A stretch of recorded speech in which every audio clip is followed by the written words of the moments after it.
Hey, Max, do you know the real scary story for this time of year? No, what's that? The way kids are still taught about Thanksgiving in schools. Yikes.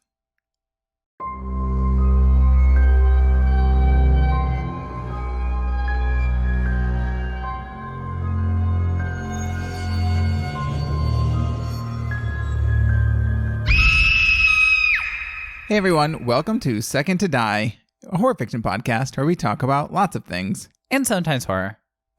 I'm Max. And I'm Cole. And so, today we are doing our, Thanksgiving episode. Yeah, except much like doing Halloween stuff the entire month of October, my book is not Thanksgiving themed. Well, I'm not sure. I could see it maybe being more difficult to find like a Thanksgiving themed horror book. That seems a little obscure.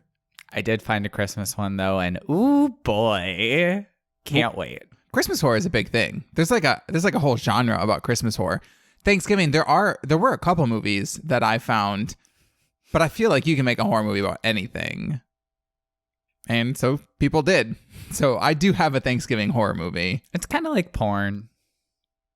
I think Thanksgiving for people is like scary enough because it's usually like sitting around with your family talking about things that nobody's going to agree on. And that one racist uncle. Yeah. I was lucky enough where our Thanksgivings usually, well, I have some very big personalities in my family, but our Thanksgivings were never usually giant get-togethers of family. It was usually like maybe like one aunt or something like that. Okay, but also that still makes like 15 people. Well, yeah. I mean, I do come from a big family. My Thanksgivings were 4 people maximum. Well, and obviously, as I've mentioned before, grew up in Michigan and have lived in New Orleans now for over 20 years. I don't go home for Thanksgiving or anything. So Thanksgiving now is usually us, and then sometimes your family from Florida will come. Right? Yeah. No, we go there for Thanksgiving. Oh. My parents come here for Christmas. Oh, yeah, we did go there for Thanksgiving. Yes. But not this year. No. Coronavirus. Yeah. I mean, to be honest, I've never been a huge Thanksgiving person. So it just doesn't matter to me. See, I love Thanksgiving. That's because it's a holiday based on food. Yeah. Yeah. I used to actually go up and visit my friend Maxwell every year for Thanksgiving. I did that for a long time to either Boston or then he moved to New York. And that was fun, but not because it was Thanksgiving. It was just fun to see a friend that had moved so far away and, whatever. Anyway. And then you became a boring married man, and now you have to do what I want to do. Yeah, what you want to do is usually not boring, though. Because food is never boring. Yeah. But anyways, back on, I guess, theme. Also, a point I've never been like that big on Thanksgiving. The story of Thanksgiving, although obviously as we are taught it, is not really like a happy story. So I've always had a little bit of an issue with this holiday. Like I'm not like one of those people who's like, oh, this holiday is rooted in like terrible atrocities, which Thanksgiving 100% is. Yeah, to be clear, we're not like ignoring that here. And that's not why I don't like Thanksgiving. Although if that were why I didn't like Thanksgiving, I would be perfectly justified in not liking it for that reason. I just don't really care that much about it. But it is kind of a weird thing. And, like we just kind of passed Columbus Day. It's kind of a similar situation, although I don't know. Yikes. This country has problematic histories. Yeah. Oh, boy. But anyways, so the whole point of this is that I did find a Thanksgiving-themed horror movie. I just realized this episode is also being recorded before the election, but will air after the election. Oh. And Lord knows. I don't know. It's like a time capsule. I have no idea if I'm going to be happy or sad on the day that this is posted. Yeah, I honestly didn't even think about that.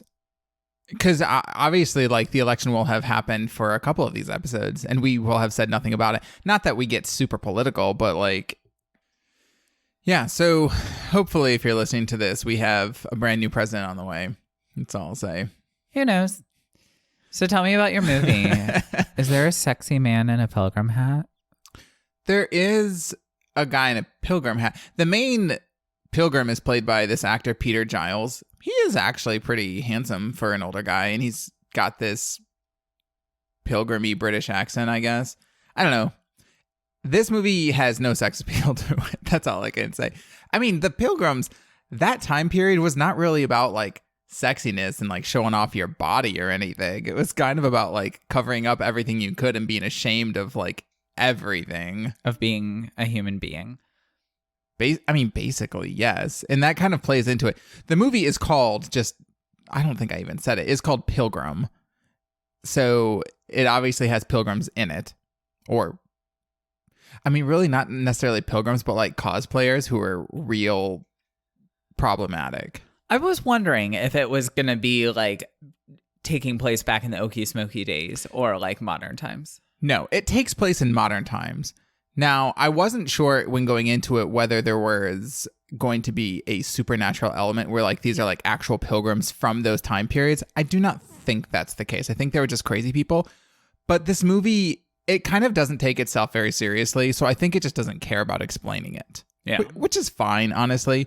I'll kind of give my like wrap up, but I will say going into it, two things. One, this movie came out in 2019, so last year. So I'm actually not going to say how it ends, but there will be heavy spoilers. But I won't say the ending scene, which is actually pretty great and probably worth watching. And two, I thought I was going to find this movie to be kind of stupid, but I really didn't. It was actually kind of enjoyable, honestly. Like, I wasn't mad that I was watching it. And I'll talk about it a little bit more. But the actual plot synopsis / spoiler part of this is going to be a little bit more limited. And honestly, so is the lead into it, because there's not a lot of like trivia or facts about this, but I will talk a little bit about it. This movie, okay, just getting into it, was part of the Into the Dark horror anthology, which is a web TV series produced for Hulu by a branch of Blumhouse Productions. It's now had 2 seasons. I tried to see if it has gotten renewed for a third one. It didn't say. That might just not be known yet. The last few episodes of the current season actually were delayed due to the quarantine. So this is like a very like recent thing. Each episode of Into the Dark is a completely separate standalone horror movie. And it's an anthology, but not like horror story. Like, it doesn't use the same cast or anything. It has its own cast, different directors, things like that. Okay. But each episode does center around a different holiday.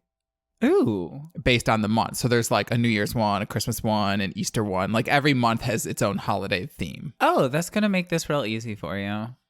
Yeah, over the next like year. Yeah. I mean, honestly, with how decent this one was, and like I say decent, it's not the best thing I've ever seen by a long shot, but it was okay. And it was okay enough that I would watch other ones. Although considering it's all different writer directors and stuff, it's kind of like, I assume the quality will be somewhat similar, but the styles could be completely different.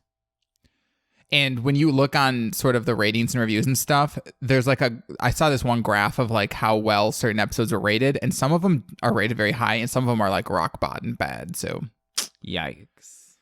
Yeah. But this one was directed by Marcus Dunstan. He is a screenwriter and now obviously director. He is most famous for writing and directing the Collector series, which I don't think you're that familiar with.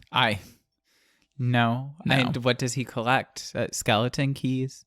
People, I believe. I watched the first Collector a long time ago, but there is a sequel to it called The Collection. And actually, there's a third installment called The Collected, which is in pre-production. These are terrible names, by the way, because I don't think that you should I don't think calling it Collector, Collection, and Collected is good from a marketing standpoint because it all sounds so similar.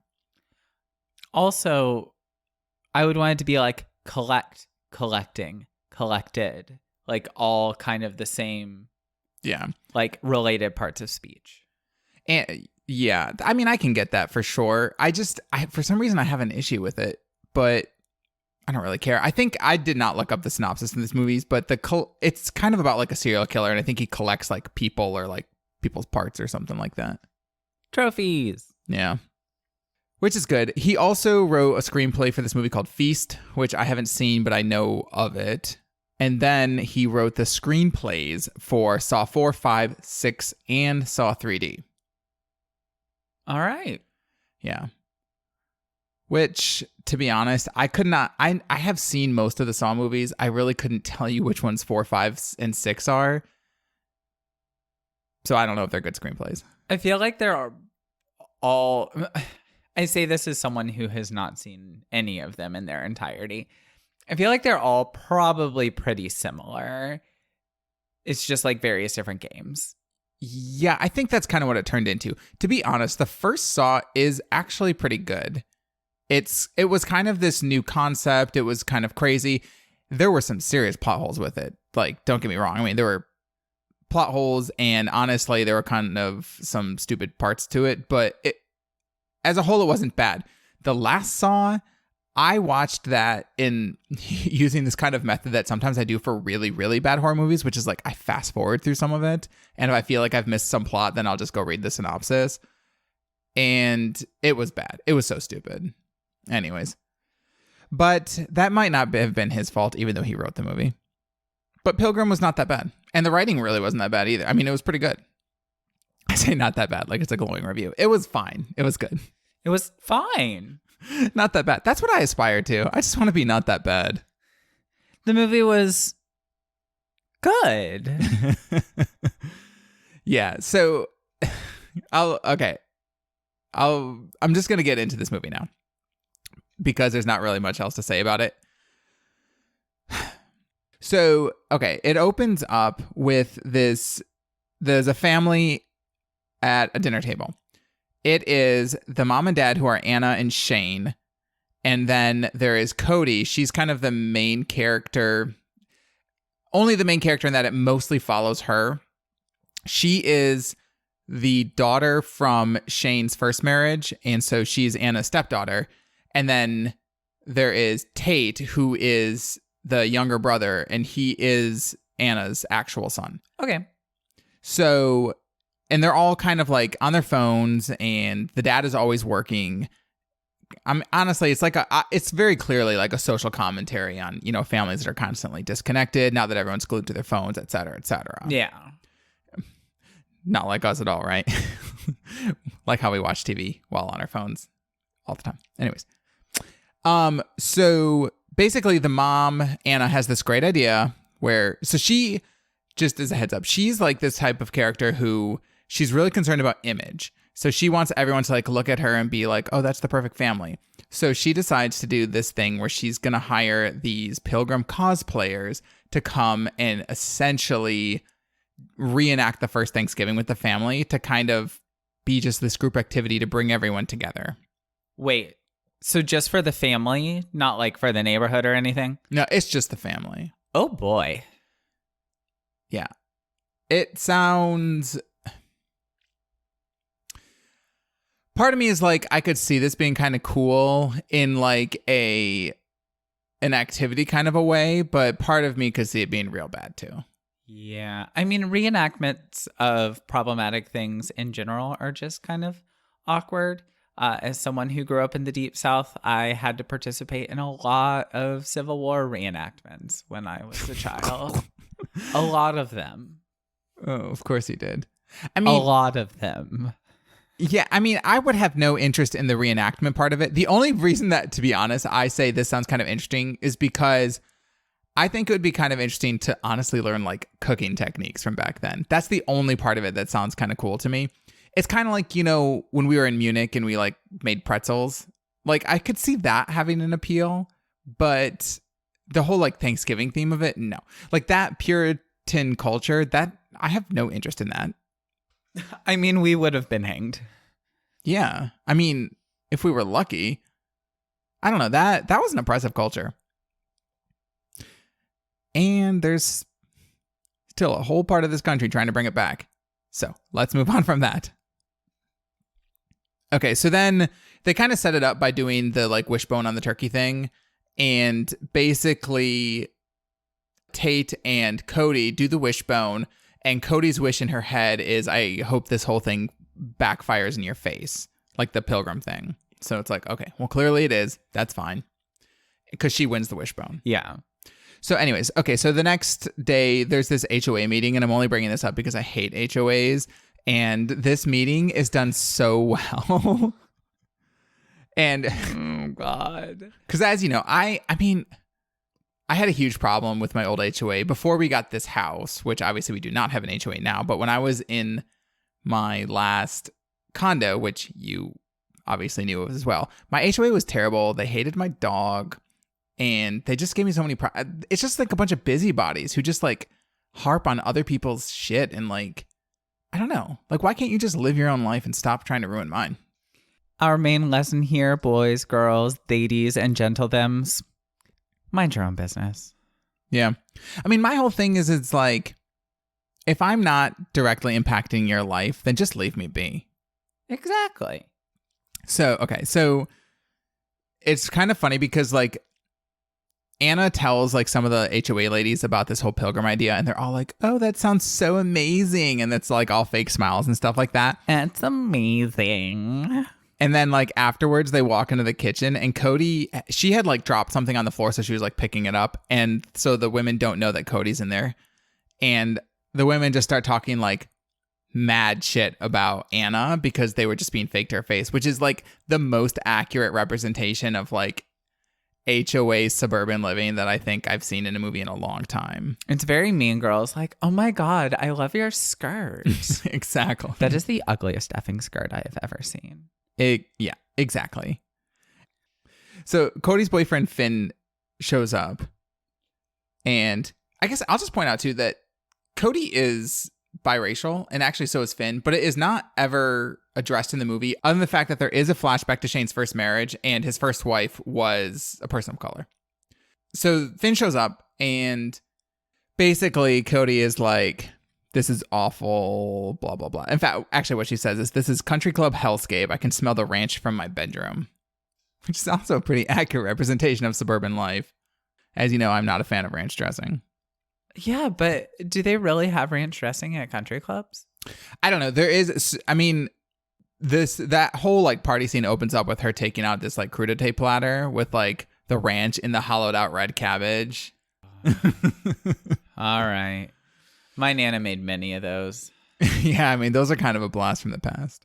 I should, never mind. I was going to say, I should point out I loved my Nana very much, and she was not one of these people, but. Yeah. So the whole point of this scene is that there's ringing at the doorbell, and she opens it up, and it's two people in Pilgrim outfits, and they have basically shown up early. And it is the two main Pilgrims, Ethan and Patience.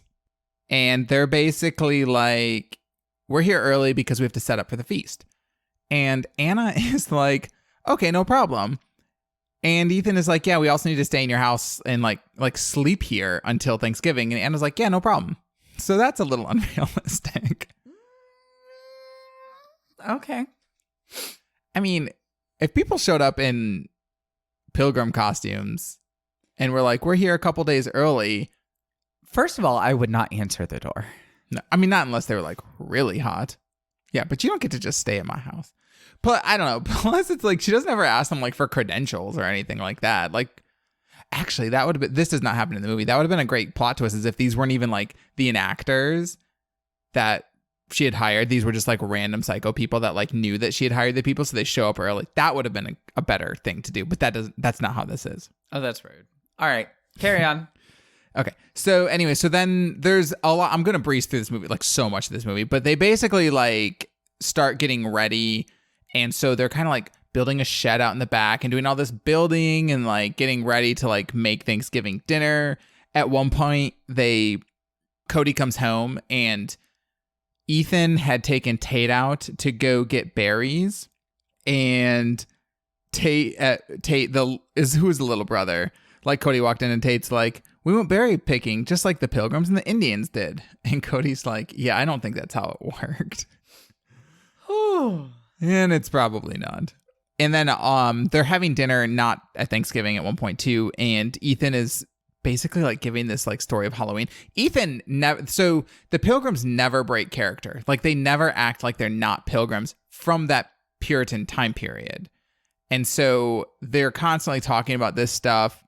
The only time that it's kind of like a little bit funny is one time at dinner, he's talking, Ethan, the Pilgrim guy, is talking about fishing off the Mayflower. And he says something about catching trout. And Cody's like, trout's a freshwater fish, you idiot. And he looks a little rattled from that. But he doesn't break his character. He just keeps talking. But then at one point, Ethan basically talks about like meeting the quote Indians, and Cody corrects him and is like, you mean First Nation tribes? And I think they're trying to make her out to be like this kind of like sassy brat that just talks back. But honestly, like, she sounds like me. I mean, honestly, if people say problematic words, you should correct them. And I know like some people, maybe even some people listening to this may think, well, what's the big deal? It's just a word. It's not offensive. Words matter. Words do matter. And also, my thing is like, what's the big deal to just use the right word? Like, is it that hard? Like, at one point, you learned to say Indian. So why don't you just learn to say the correct word of First Nation people? Or indigenous people. Or indigenous. Actually, you can learn many other words. You got a lot of options. Well, and it's just more accurate. Because obviously they were called Indians because they thought that they had gone to India. Yeah. So it's like, why not just use a more appropriate, less offensive, also more correct word? I don't know. My thing about like people who are like, well, that's not the word that I want to use. The only justification for that, honestly, is because you just want to be stubborn and like, I don't know, edgy and prejudiced or something like that. You want to actively choose to be racist instead of accidentally being racist. That really is what it is. And I think like, I think they're making Cody out in the scene to be this kind of bratty person. But honestly, like, you should correct people. And even if they're adults or authority figures, if they say something problematic, I don't think you should be ultra rude about it necessarily, because if you ever react in an angry manner, then you just get painted as like the angry overreacting person. But I think that to just correct people is right, no matter who it is. And don't let it slide. Like, don't be like, oh, well, it was that person, I guess it's not a big deal. No, it's always a big deal. That's my take on that. This is like the after school special show. I mean, a little bit, but I think that sometimes, like, you know, we talk about these horror stories, and sometimes I think I give them a pass because I'm like, whatever, I'm just not going to harp on it, especially when they are older. But I think like in more modern times, I think it's totally fine to call things out and be like, this is like a real problem. And this story to me was not a real problem. I just wanted to point out that I think that they're almost using it as a character flaw, that she's like correcting people and be like, don't call them Indians. But like, I didn't find that flawed at all. In fact, I thought it made her character more likable and made me want to be friends with her. So that's that. Okay. When do people start dying? So I'm going to fast forward to when people start dying. Yay! Basically, at one point, the first sign that something's wrong is Patience is actually staying with Finn and his mom because I don't really know why, but she is. Patience ends up poisoning Finn's mom with some tea. And then when Finn finds the mom dead, Patience is like turning butter, but it's like blood coming out and you don't know what it is. And it never really explains what it is. But Finn tries to run away and they catch him and then they kill Finn as well. And all I could think of was that poisoning seems like a pretty fitting way for somebody named Patience to kill somebody. I don't know. So then after that, Patience actually moves back in with Anna and essentially says that Finn's mom went on a bender and took Finn and like left town. So they're just like not around anymore. So then the movie starts to escalate like very quickly. Like it goes from 0 to 100 pretty fast. Yay. Yeah.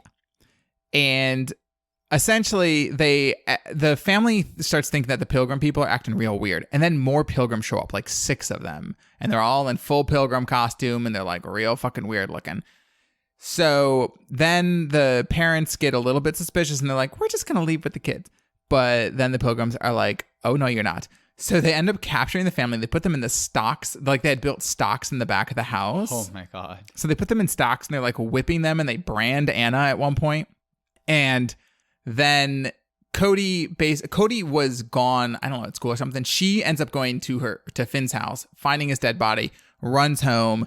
She frees her parents. Ultimately, Shane, the dad, is killed by the Pilgrims. It's pretty elaborate, but he's killed and beheaded.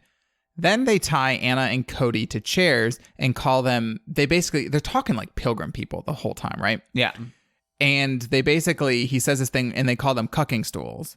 So we're going to have a little PSA on what a cucking stool is, which I feel like you may know because it's like a history thing. Hold on. Who's tied to it?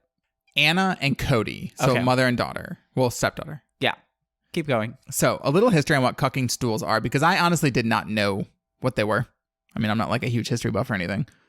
So cucking stools or ducking stools were chairs formerly used as punishment for disorderly women, scolds, which are apparently people accused of being troublesome and angry, who are habitually chastised, and dishonest tradesmen also.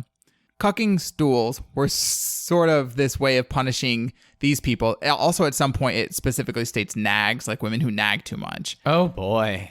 Essentially, when I looked them up, it kind of came down to it had something to do with chamber pots, but they were stools with like a chamber pot beneath it that they would tie these women to for like long periods of time as punishment. And you just have to basically like be forced in this chair. And then sometimes the chairs had wheels and they would like wheel you around town in this chair that you were like literally unable to move or do anything. And you were having to like really just like shit into this pot below it. It sounded, honestly, it sounds like something the Puritans would do. Yep. Sounds about right. And so that evolved into a ducking stool, which historians are not sure exactly when ducking stools first came into fashion, if you want to put it that way. But there is evidence that they may have not actually been in use until Tudor times, but it could have been before that. But ducking stools were an evolution. They are the chair that's attached to the giant wooden beam that they would hold the person over water and duck them into the water. Yeah. For like the witchiness stuff. Yes. Yeah. The witchingness stuff. Yeah. So Anna is tied to a regular stool, but Cody is tied to an actual ducking stool because they have a pool in the backyard. And so she ends up getting ducked a couple times. And they give this speech about how they want everyone to be grateful for what they have and how like the family is so ungrateful and they're doing this to prove that they don't appreciate everything they have. Anyways. Okay, so then we get to Thanksgiving dinner. So basically they tell Anna and Cody afterwards, after they're like real sorry about things, that they have to help prepare Thanksgiving dinner. So they do that.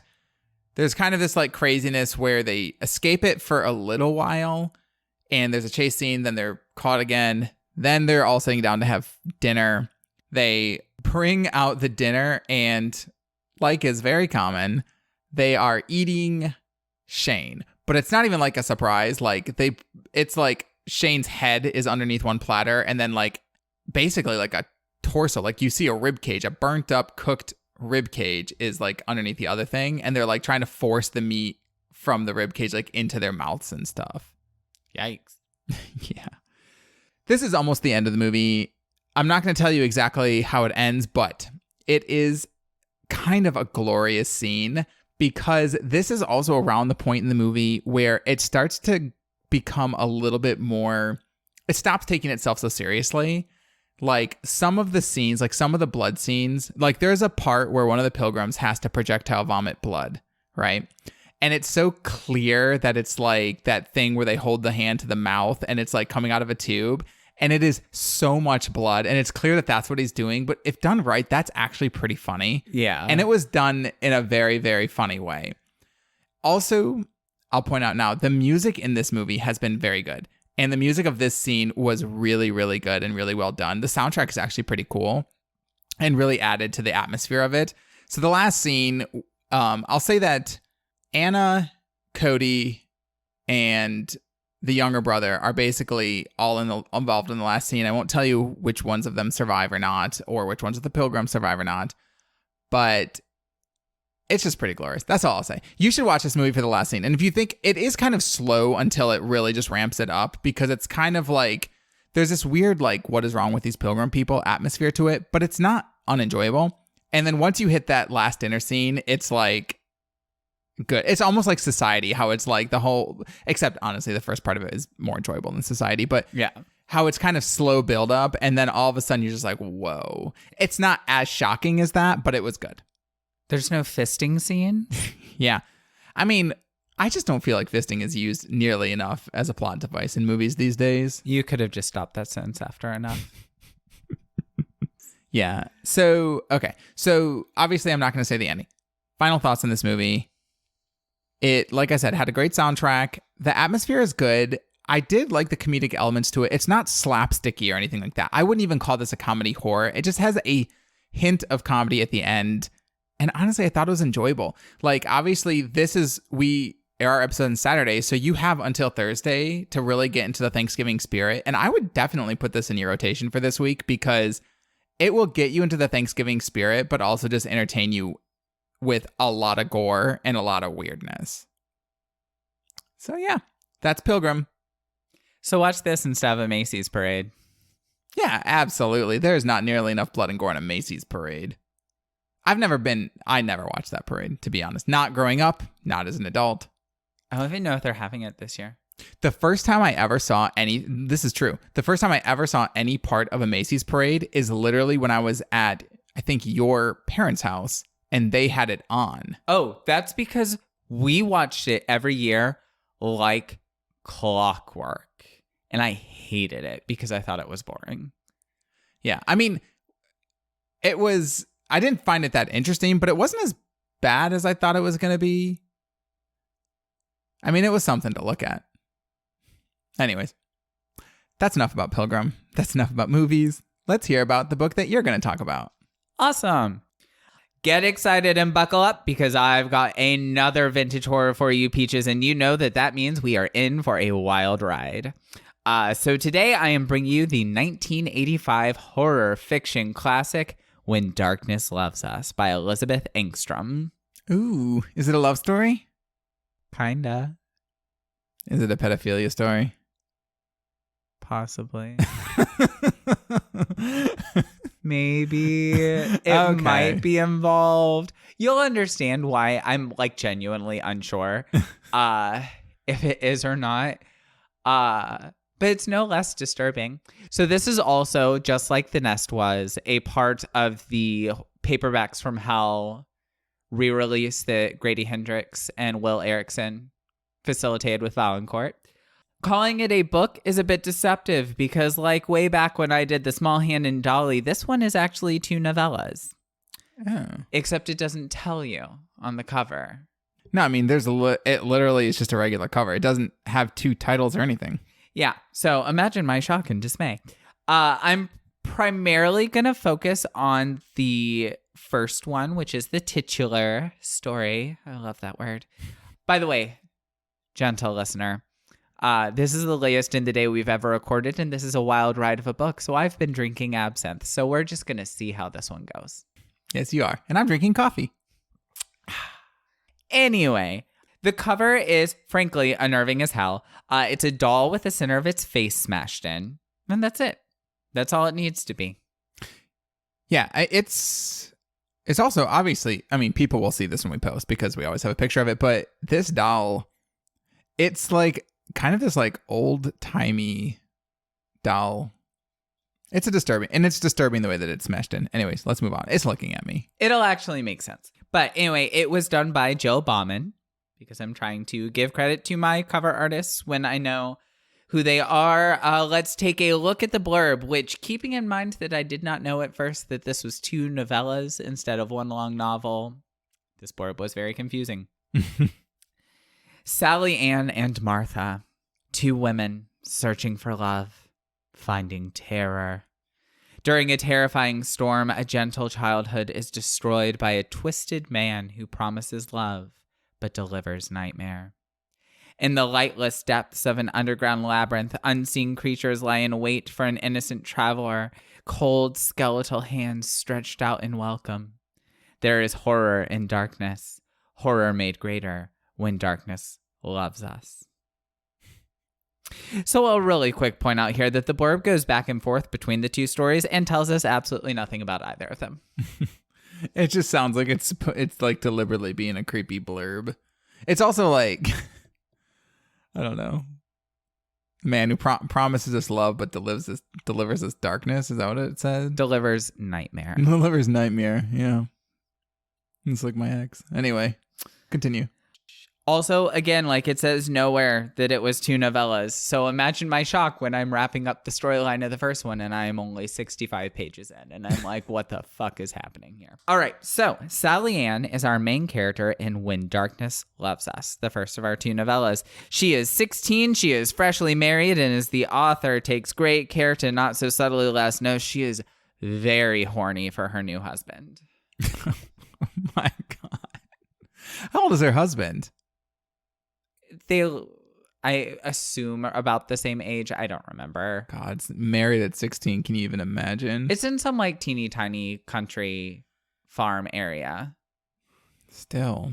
Yeah. There's just like a really unnecessary part on like page 2 where she's thinking about the exploration of sensations that they've shared together and like has to cross her legs because she's getting all like tingly. I mean, are you even really having good sex at 16? Never mind. We're not talking about this. Yeah, move on. You're cutting that. All right. So she's on the family property and she wanders into some tunnels while she's exploring. And while she's down there, her husband shuts and locks the doors. What? Yep. And because she's a delicate Midwestern rose, she faints from the absolute terror. Of course she does. And here's where shit starts to get weird. But we're only a few pages in, you say. And oh, I know.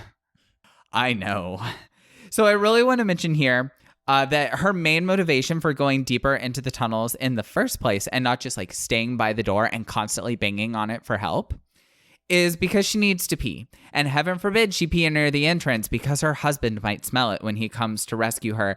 And God forbid a woman have bodily functions and be more than a wop on legs. Wait, so she's concerned about the same husband that locked her in here for no reason. Smelling the aroma of pee when he comes to rescue her. I mean, I'd be more concerned about how he's going to feel when I stab him in the face. It was an accident. How is that Oh, did he not know she was in there? Yes. Okay. I should have clarified. I thought you meant he did it on purpose, and I was like, No, like he was working the land and was like, oh, why are these tunnel doors open? Someone might wander in and get lost. I should close them. Okay. For everyone's safety. That's, I guess, a little more acceptable. I mean, like my first reaction is this is just a toxic person because that's, well, many people are toxic, but in these books, I feel like that's how people are. Anyways, continue. Don't worry. He makes poor choices later. So she wanders a lot, and I don't know if this is intentional or not. I'm going to give the author the benefit of the doubt. But you don't really have a sense of how much time is passing, much like Sally wouldn't because she's trapped underground where there's no light. It's like 1 second she was looking for a good pee spot, and the next she notices she's wasting away. But wait, not for long, because before she got locked in those tunnels when she and her new husband were exploring sensations, she found herself pregnant. She's also terrified by a splashing in an underground lake and decides that it's like this monster. So she refuses to go back past the lake. So the steps that go back to the surface are now on the opposite side of the lake. And so she won't go because there's a monster. That's fair. I mean, water is scary. Yeah, but if it's just splashing in the lake, it's probably not getting on you if you're on dry land. True, but this is an underground lake? Yes. I could say, wait, what is her light source in this? She doesn't have one. I mean, it would be pitch black. Yes. That would be scary to me. That's the darkness that is loving you. Yeah, I mean, that would scare me. Pitch black and there's a lake and you hear splashing. That's scary. It's a little unnerving, but the fact that like she won't go back past it to get to the door to bang on it for help. Yeah, I mean, she shouldn't have gone further in the first place, so. But oh my God, her husband might smell her pee. Anyway, so I guess we're stuck here. And you asked about a light source, but what does she do for food, you ask? The ghost of her ex-boyfriend feeds her slugs. Wait. I'm sorry, what? Where did that come from? She had like an ex-boyfriend who went off to war and died. And he just comes back to feed her slugs? Yes. Why slugs? I don't know. Ew. How long is she in this thing? We'll get there. Okay. Now let's jump forward a bit because this roller coaster is relentless and I want us to keep going. Sally Ann's son, once she gives birth, by the way, the ghost of her ex-boyfriend acts as the midwife. Wait, she gives birth in the tunnel? Yes. Okay. I told you, there's really no sense of time here. It moves very quickly. Again, while she's giving birth to her son, Clint, her ex-boyfriend's ghost acts as midwife and helps her through it. Okay. Her son, Clint, is swimming, presumably in different water from the lake that is the one with the monster in it. And when he gets out, he's hungry, so he just latches right on. Wait, latches onto what? Breast is best, my love. Oh. Even though we don't know how much time has passed, but we do know that he is taller than her shoulder. Wait, this is her kid? Yes. This is her son, who is now taller than her shoulder. That's the only height reference we get as to how big he is, and is breastfeeding. I also do want to make a side note here. I said breast is best. Breastfeeding is an extremely personal choice that no one but the parent doing the feeding has any say in. I just wanted to make the joke. Yeah. So this book is just time is not a thing. Nope. Interestingly enough, there is a theory that time is kind of a construct and that hours and minutes are sort of social constructs. And anyway, I don't want to get into it. But when I was back in the day studying linguistics, it was kind of an interesting thing about time and putting language to it. Anyway, I'm cutting all of this. Continue. So shortly after this, Sally Ann decides that she wants to return to the surface. Oh, now she wants to return to the surface. Yes, this is when she is chosen. This makes Clint very angry. He runs off. He would have to be cool. Wait, Clint is the son? Yes. He would have to be this what are they called from the Time Machine? Morlocks or something? I think so. This underground dwelling drow elf, pale AF blind person. Yep. With no formal education. No. But she tried to educate him as much as she could. Okay. In the dark. I just can't get over their life in this darkness. And it's just okay. She's just making the best of a bad situation. It's just funny because it's she gets locked in this tunnel, right? She doesn't want to walk past this lake because it's creepy. So she's well, this is just my life now. I just live in the dark tunnel. I mean, that is basically how it went. You know what's really funny? We're only a third of the way through. Oh, God. Okay. So she decides that she wants to go back up to the surface. This makes Clint angry. He runs away. She doesn't want to go past the lake, so she's looking for a different place to go, and she ends up finding a well shaft that the side of it has started to rot away into the tunnel, so she's able to get into the actual shaft. Mm-hmm. And she shimmies up the well shaft, magically not falling even when she takes naps. I have no idea how long it takes her to get to the top of the well shaft, because she talks about running out of food while she's in it, and sleeping and waking up covered in 2-inch cockroaches. Okay, this author has no concept of time. No, it's just not there. But she does get to the surface. Her mom happens to be standing by the well when she breaks through the rotting wood of the lid and takes care of her. And it turns out that she's been gone for 20 years. Please see the previous statement about breastfeeding. Her 19-year-old son was... I mean, that is not the most shocking thing about this movie to me. I mean, that's weird, but she's been living off slugs for 20 years. Also, I'm sorry. There's only so much my mind can tolerate in terms of absurdity, and this has broken past that. That's cool. We're at the halfway point. So it is at this point that we find out how Clint is coping. And he is coping with his mother leaving by furiously masturbating to the thoughts of hurting her. Wait, that's okay. That's, okay.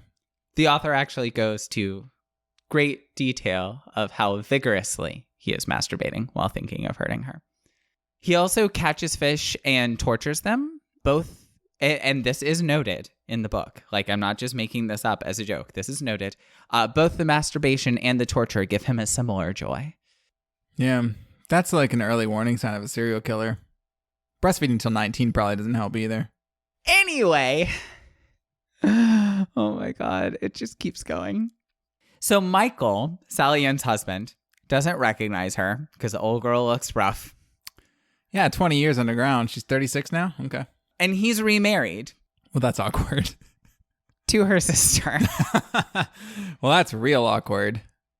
And he has 3 kids. He's got twins, and then he's got a little girl named Mary. And of course, the fact that he did not like recognize her and immediately be like, oh my gosh, my long lost love, Sally Ann is really upset. So what's a girl to do? Probably kill him. No, she steals Mary and goes back to the tunnels. Okay. She kidnaps her like niece / like husband's child. Her daughter niece.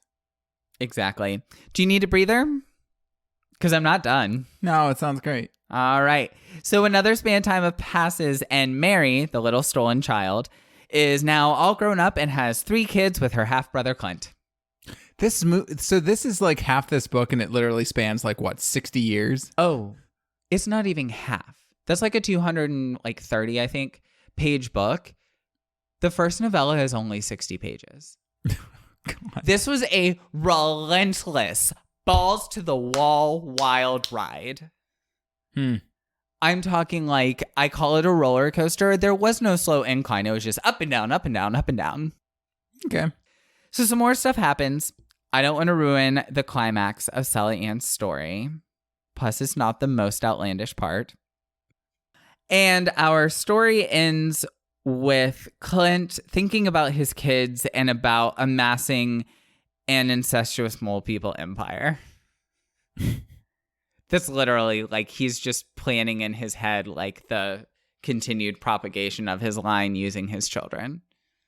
I'm not gonna lie, it's weird, but that story sounds real stupid. Someone published that? What year was this published in? 1985. Okay, that makes a little bit more sense. There's even a part in the introduction where apparently when she was pitching it, Elizabeth Engstrom read the story in its entirety to like an agent and a publisher and stuff. And they were like, oh my God, this is so amazing, but we can't publish something that short. We need you to add something to it to make it novel length. And that brings us to our next novella, Beauty Is. Oh, man. See, to be honest, that story, the When Darkness Loves a story, if it were novel length and spanned time appropriately, it would have probably been okay. But the fact that it goes through so much time so quickly, it just seems like whatever. Anyways, okay, so let's talk about this new one. Beauty Is. Our main character is Martha.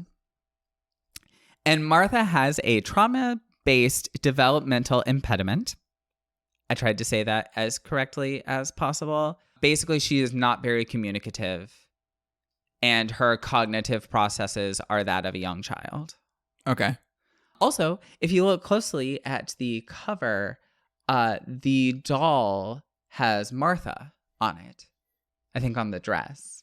Anyway, Martha also has a very disfigured nose because she was born without one, which explains the smashed-in nose of the doll. Okay. She is super, super kind, though, and we'll get back to her, but I'm going to do her backstory first. And the story alternates chapters between, like, modern times and then Martha's parents, but I refuse to do that to you. So I'm going to tell it to you chronologically. Martha's parents were Harry and Fern, and I'm not going to waste your time with too much of the backstory of that, except basically Fern has magical healing powers, and Harry is an extremely religious misogynist who, and I cannot stress this enough, does not deserve her. Okay.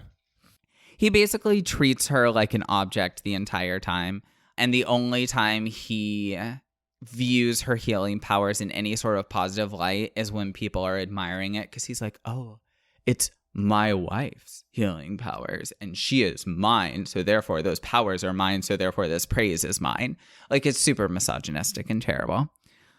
So when Martha is born without a nose, Harry decides that it is punishment because it was God's will that all of those people that Fern healed were sick and hurt, and that her healing them was defying God, so he has punished them by giving them a child that has no nose.